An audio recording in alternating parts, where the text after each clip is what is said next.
que celui qui a des oreilles pour entendre, entende. Dans le texte est émaillé comme ça d'aphorismes. L'aphorisme, c'est quelque chose c'est une espèce de proverbe ou qui est donné à la cantonade et s'adresse à personne en particulier, mais à tout le monde. Entendre qui entend. Hein. Et il y en a 3 dans le texte que nous avons lu ensemble. Hein. Si vous avez votre Bible, je ne sais pas si vous avez... Alors, c'est important parce que... Pourquoi est-ce qu'il faut être attentif à ça? Parce que ce sont des coups de gong. Ce sont des coups de gong. Hein. C'est-à-dire des interventions pour dire attention, attention, voilà une thématique qui est centrale, faites attention à ça. Alors, si on reprend au début de notre lecture, on a commencé au chapitre 14. Hein. Bon, au chapitre 14, le choix des places, bon, ça a été nommé, hein. C'est incroyable, bon, j'avais pas vu ça. Avant de relire Saint-Luc, je n'avais pas vu à quel point l'évangile de Saint-Luc est rempli de la question de la nourriture. Bon, vous savez, c'est autour de ça qu'on a lu Notre Père ensemble la dernière fois, hein, avec la position centrale. Hein. Et vous voyez tout ce qui est question du repas dans toutes ses facettes. Hein. C'est pas seulement manger, c'est manger avec qui, hein, etc. Hein, bon. Et inviter qui, et comment préparer. Et donc là, vous avez au chapitre 9, à la fin de la parabole sur le choix des places, un aphorisme. Quiconque s'élève sera abaissé, et celui qui s'abaisse sera élevé. Hein. Ça s'adresse à personne en particulier, entendre qui pourra. Hein. Et ensuite... Juste à la fin de ce chapitre, un autre aphorisme que Nathalie a très bien relevé, celui qui a des oreilles pour entendre, qu'il entend. C'est quel verset? C'est le verset 14, 35. Hein, 35 hein. Et encore un autre aphorisme. Oui. Hein, à la fin au chapitre 16, les derniers mots que nous avons lus ensemble. Les fils de ce monde sont plus avisés envers leurs propres congénères, il n'y a pas toujours la même chose, que les fils de la lumière. Général. Et donc, ces trois aphorismes reprennent quelque chose que vous avez très bien souligné, c'est que nous ne sommes pas, quelqu'un a dit, finalement, nous ne sommes pas sages. Hein. Nous faisons n'importe quoi. Hein. Nous ne comprenons pas notre propre intérêt. Hein. Et notre propre intérêt, ce n'est pas de nous mettre à la première place que spontanément nous croyons. Hein. Est-ce que vous voyez un peu le... Hein. Donc, le propos de Jésus, c'est un propos de sagesse, d'abord. Hein. C'est pas, je vais vous dire des choses que vous n'avez rien compris, etc. Je vais vous dire quelque chose de très simple, si vous consentez à réfléchir un peu. Hein, que celui qui a des oreilles pour entendre. Hein. Et si vous êtes des fils de lumière, c'est-à-dire si vous êtes intelligents, hein, vous allez comprendre que ce dont je vous parle, c'est simplement de la sagesse. Hein.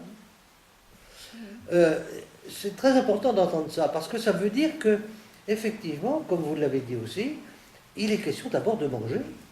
Mais de manger, je veux dire, entre nous, hein, de cette fonction et de cette occupation qui nous est tellement familière pour notre vie, notre survie et notre vie, qu'il faut manger. Et ne pas oublier ce soubassement essentiel. Inutile de parler de l'Eucharistie si nous n'avons pas exploré complètement la signification humaine de ce que ça signifie pour nous de manger. Est-ce que vous comprenez ce que je dis? Jésus nous dit mange. Hein? Non? Non. Prenez et mangez. Hein? Et donc, il faut rebasculer notre lecture de l'Évangile dans une compréhension vraiment de ce que c'est que l'humain.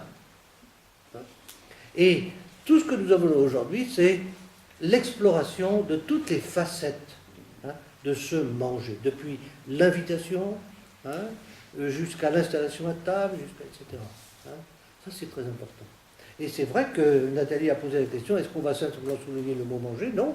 Le mot manger, il se décline dans énormément de choses différentes. Alors, on va reprendre le texte parce que je voudrais quand même qu'on ne sorte pas simplement des idées générales, mais qu'il y a une progression dans le texte.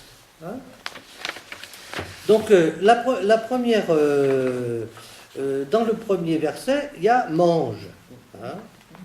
Ensuite, on passe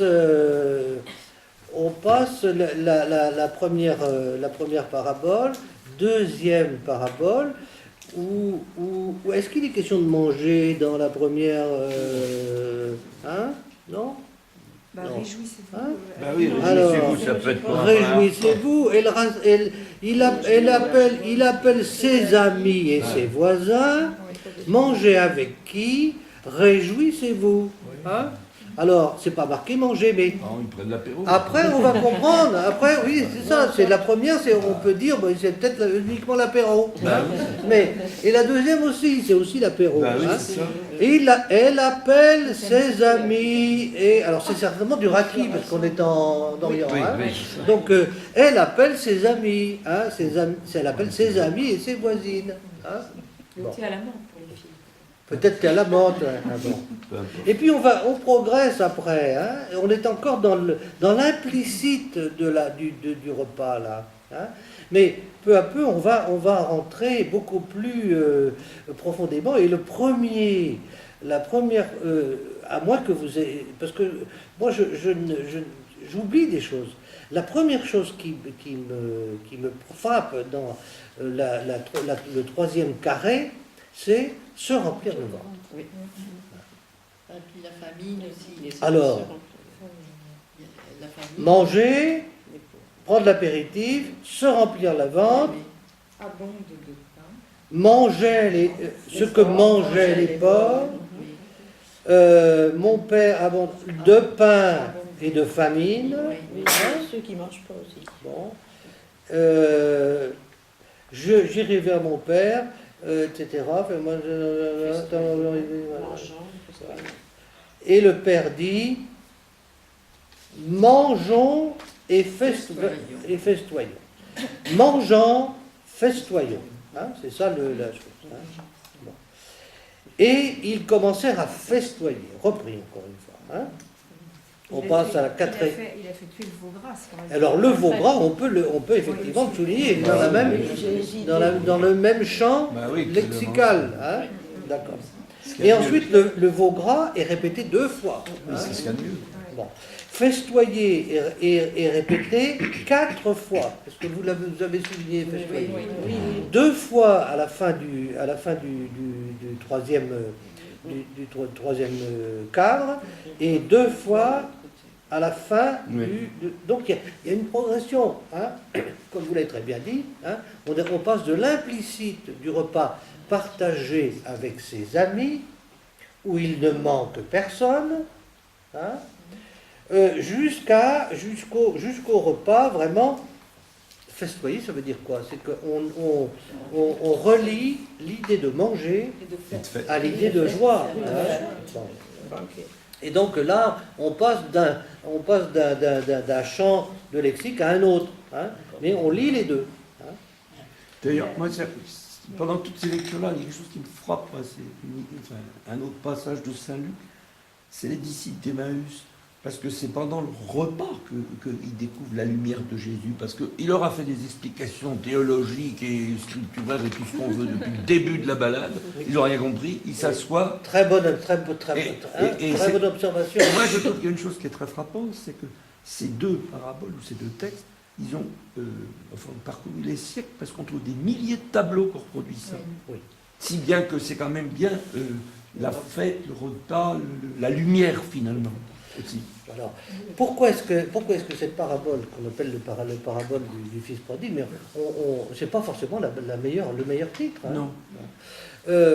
elle est, comme vous dites, de traverser les siècles et apparu aux chrétiens comme fondamental. Ouais, Même si on n'arrive pas, on peut commencer à expliquer, mais on a l'impression qu'on n'a jamais fini de l'expliquer.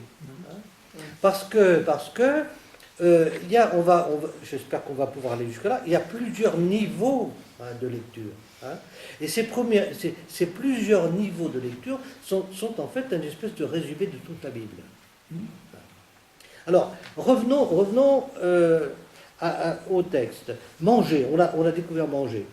Est-ce que, sur le plan de la localisation des choses, est-ce que vous avez souligné des choses? Vous avez... Désert, la maison est toujours avec nous. désert, une lointaine région.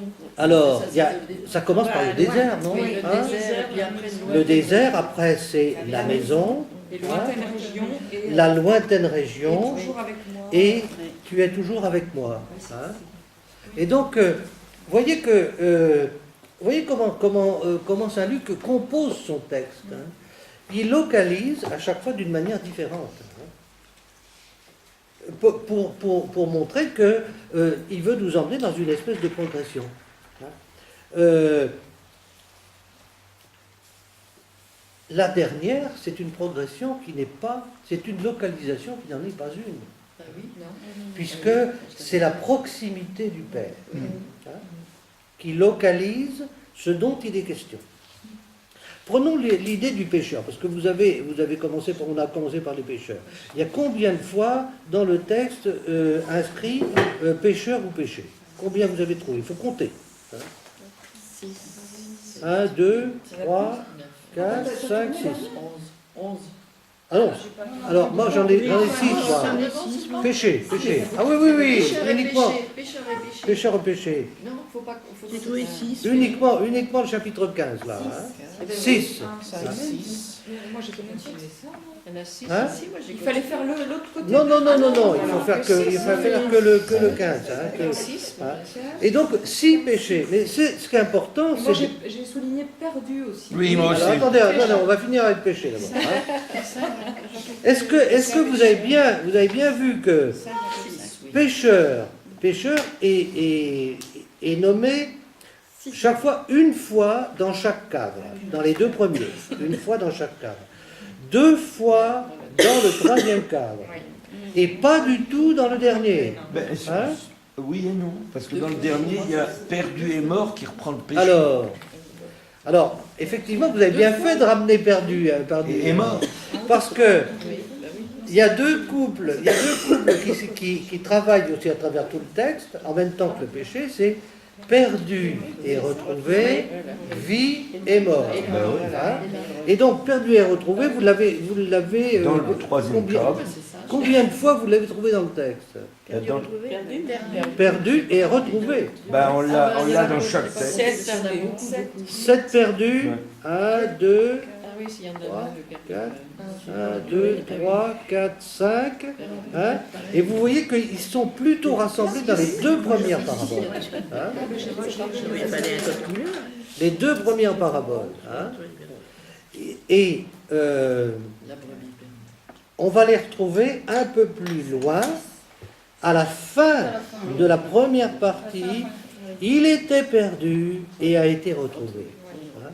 Il y a Donc, précédent. alors on peut se poser la question, mais qu'est-ce qui a été perdu et qu'est-ce qui a été retrouvé? D'abord c'est une brebis, ensuite c'est une pièce, hein, et puis après c'est un fils. Hein. Donc d'abord la brebis, bon, elle réagit plus ou moins, hein, mais la pièce de monnaie elle réagit pas du tout, hein, tandis que là, le fils, il va réagir. Hein. Et donc, comme vous l'avez souligné, bon, il y a du relationnel qui va se passer entre le père et le fils. Hein.